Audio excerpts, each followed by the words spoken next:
India মাঝে মধ্যে আমাদেরকে হুমকি দামকি দিয়ে থাকে যে আমাদের বাংলাদেশের উপর ওরা অ্যাটাক করবে বা অ্যাটাক করতে চায়। তা আমাদের বাংলাদেশের উপরে যদি ওরা অ্যাটাক করে বা যুদ্ধ লেগে যায় তাহলে ইন্ডিয়ার কি অবস্থা হতে পারে একটু আমরা জেনে নিই, আসুন। মাঝে মধ্যে ভারতের ক্ষমতাসীন দলের রাজনৈতিক নেতারা বাংলাদেশ দখলের হুমকি দেয়। ভারতীয় শীর্ষ রাজনৈতিক থেকে শুরু করে গণমাধ্যম পর্যন্ত সব জায়গাতেই বাংলাদেশকে ভারতের অঙ্গরাজ্যে পরিণত করার হুমকি দেওয়া হয়। কিন্তু আসলেই কি ভারত বাংলাদেশকে দখল করতে পারবে, নাকি ভারতের ফাঁকা হুমকি ধামকি পর্যন্তই সীমাবদ্ধ থাকবে?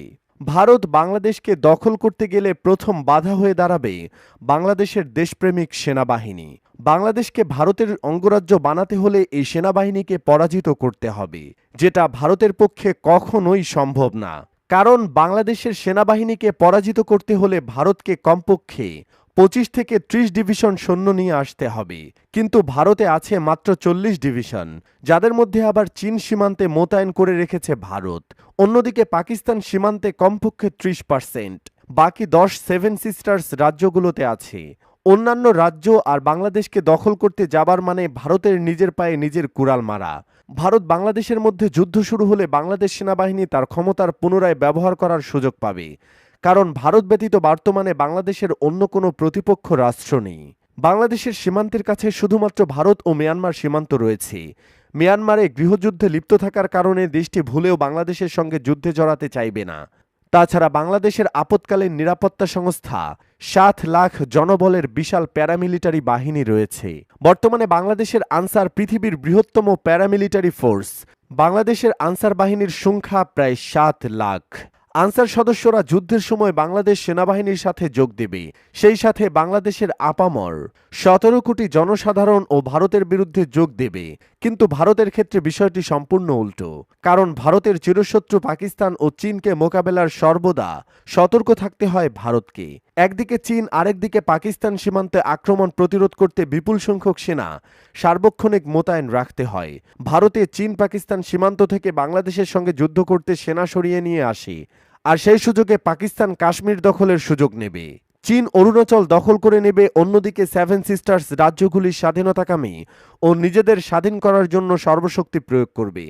তাছাড়া আসাম, মেঘালয়, মিজোরাম দিয়ে ভারত বাংলাদেশে আক্রমণ করতে পারবে না, কেননা এসব রাজ্য পাহাড় বন জঙ্গল দিয়ে বেষ্টিত। ভারত বাংলাদেশে আক্রমণ করতে চাইলে শুধুমাত্র পশ্চিমবঙ্গ দিয়েই করতে পারবে। কারণ পশ্চিমবঙ্গ বাংলাদেশের মতো সমতল হবে ভারতীয় ট্যাঙ্কগুলো বাংলাদেশের মাটিতে চলাচলের জন্য। বাংলাদেশ নদীমাতৃক দেশ, পুরো দেশ জুড়ে জালের মতো ছড়িয়ে আছে নদী। এই নদীগুলো বাংলাদেশের প্রতিরক্ষা ঢাল হিসেবে কাজ করবে। তাছাড়া এমনিতেই নদীমাতৃক দেশ দখল করা কঠিন। বাংলাদেশের নরম মাটিতে ভারতের ট্যাঙ্ক মুভমেন্ট করা কঠিন হবে। আর সব সেনা ছাড়া একটি দেশ দখল করা যায় না। তাই বাংলাদেশের সার্বভৌমত্ব ছিনে নেওয়ার মতো শক্তি ভারত আগামী 100 বছরে অর্জন করতে পারবে না। 2001 সালে বিডিআর বড়ইবাড়ি যুদ্ধে বাংলাদেশের সামরিক বাহিনীর বিপুল সংখ্যক ভারতীয় সেনা হত্যার পর অনেক বিশেষজ্ঞরা ভেবেছিল ভারতীয় সেনাবাহিনী হয়তো আর্টিলারি দিয়ে কিছু পোস্ট দখলের চেষ্টা করবে। কিন্তু ভারত সরকার কিছুই করেনি। তারা ভবিষ্যতে সাময়িকভাবে কিছু করতে পারবে না। ভারত এমনিতেও ঝুঁকিতে রয়েছে। তার উত্তর পূর্ব দিক আর একটি ফ্রন্ট খোলার মতো অবস্থায় তারা নেই। তাছাড়া ভারতের সবচেয়ে বড় মাথা ব্যথার কারণ হচ্ছে বাংলাদেশের নৌবাহিনী। বাংলাদেশ নৌবাহিনী পৃথিবীর অন্যতম শক্তিশালী নৌবাহিনী। 2024-এ প্রকাশিত যুক্তরাষ্ট্রের সামরিক র্যাঙ্কিং সংস্থা ওয়ার্ল্ড অফ অর্ডারের তথ্য অনুযায়ী বাংলাদেশ নৌবাহিনী পৃথিবীর অন্যতম শক্তিশালী নৌবাহিনী। সামরিক র্যাঙ্কিংয়ে বাংলাদেশ নৌবাহিনী পাকিস্তান, অস্ট্রেলিয়া, এমনকি ইসরায়েল থেকে অনেক ধাপ এগিয়ে আছে। সামরিক শক্তির দিক থেকে বাংলাদেশ নৌবাহিনীর অবস্থান যেখানে 16তম, সেখানে পাকিস্তান নৌবাহিনীর অবস্থান 29তম। তবে বাংলাদেশের প্রধান প্রতিপক্ষ ভারতের নৌশক্তি হচ্ছে বিশ্বের 7তম। সামরিক র্যাঙ্কিংয়ে ভারত নৌশক্তির দিক দিয়ে বাংলাদেশ থেকে অনেক ধাপ এগিয়ে থাকলেও সেটি বাংলাদেশের সাথে যুদ্ধ পরিচালনা করার মতো যথেষ্ট নয়। কারণ ভারতের সমুদ্রসীমার আয়তন বিশাল। দেশটির সাথে পাকিস্তান, শ্রীলঙ্কা, মালদ্বীপ, মিয়ানমার, ইন্দোনেশিয়া সহ একাধিক দেশের সমুদ্রসীমা রয়েছে। ভারত বাংলাদেশের সঙ্গে যুদ্ধ করতে আসলে দেশটির পুরো সমুদ্রসীমা অরক্ষিত হয়ে পড়বে।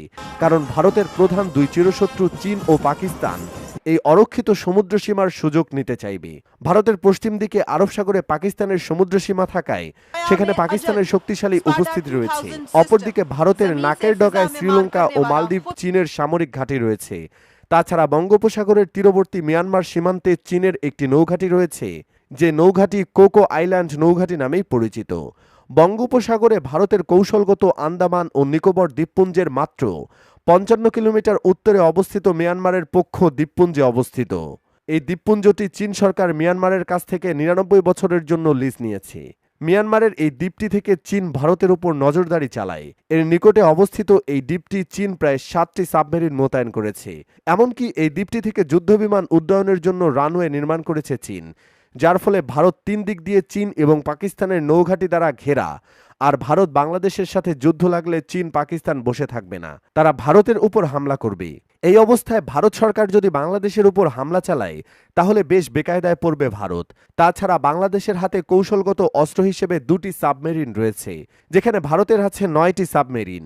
তবে এই বাংলাদেশের সঙ্গে যুদ্ধ হলে ভারত তার সবগুলো সাবমেরিন বাংলাদেশের বিপক্ষে ব্যবহার করতে পারবে না, কারণ চীন ও পাকিস্তান সীমান্তবর্তী নৌঘাঁটি থেকে সাবমেরিন সরিয়ে নিলে ভারতে পুরোপুরি সমুদ্রসীমা অরক্ষিত হয়ে পড়বে। বাংলাদেশ থেকে সাবমেরিন ক্রয় করতে গেলে ভারতীয় নৌ কর্মকর্তারা ঘোর আপত্তি জানায়। তবে বাংলাদেশ নৌবাহিনী ভারতের আপত্তিকে পাত্তা না দিয়ে চীন থেকে ২টি টাইপ 035 সাবমেরিন ক্রয় করে। তাছাড়া বাংলাদেশ নৌবাহিনী আরও ৮টি সাবমেরিন সামনে ক্রয় করার ব্যাপারে আলোচনা চালিয়ে যাচ্ছে, যে সাবমেরিনগুলি কক্সবাজারের পেকুয়ার সামরিক ঘাঁটিতে রাখা হবে। বর্তমানে বাংলাদেশের নৌবাহিনীর সক্রিয় সদস্য রয়েছেন ২৫,১০০ জন। এই বাহিনীর জাহাজগুলোর মধ্যে রয়েছে ফ্রিগেট ৭টি পর্বের ৬টি সাবমেরিন, ২টি টহল নৌযান, মাইন ওয়ারফেয়ার রয়েছে ৫টি। ভারতের নৌবাহিনীর ১৬০টি যুদ্ধজাহাজ রয়েছে, ২৫টি সাবমেরিন, ৩০০টি এয়ারক্রাফট পারমাণবিক সাবমেরিন, ৬৮টি যুদ্ধজাহাজের ক্রয়াদেশ রয়েছে। অন্যদিকে র্যাঙ্কিংয়ে ২৯ নম্বরে থাকা পাকিস্তানে সাবমেরিন ৭টি, পারমাণবিক সাবমেরিন নেই। ডেস্ট্রয়ার ২টি, ফ্রিগেট ৭টি, করবেটিস ৩টি এবং অফশোর ভেসেল ১১টি, ১৫টি যুদ্ধজাহাজ রয়েছে ক্রয়ের তালিকায়। তো বন্ধুরা, আপনার কি মনে হয় ভারত বাংলাদেশকে দখল নিতে পারবে? তাকে বাংলাদেশ সেনাবাহিনী সেটিকে রুখে দিতে পারবে? আপনার মূল্যবান মতামত জানান আমাদের কমেন্ট বক্সে। দেখা হবে পরবর্তী ভিডিওতে। সেই পর্যন্ত ভালো থাকুন, সুস্থ থাকুন। আল্লাহ হাফেজ। এই পুরো ভিডিওটা দেখার জন্য আপনাকে জানাই অসংখ্য ধন্যবাদ। আর আপনার গুরুত্বপূর্ণ মতামত কমেন্টে জানান। ধন্যবাদ।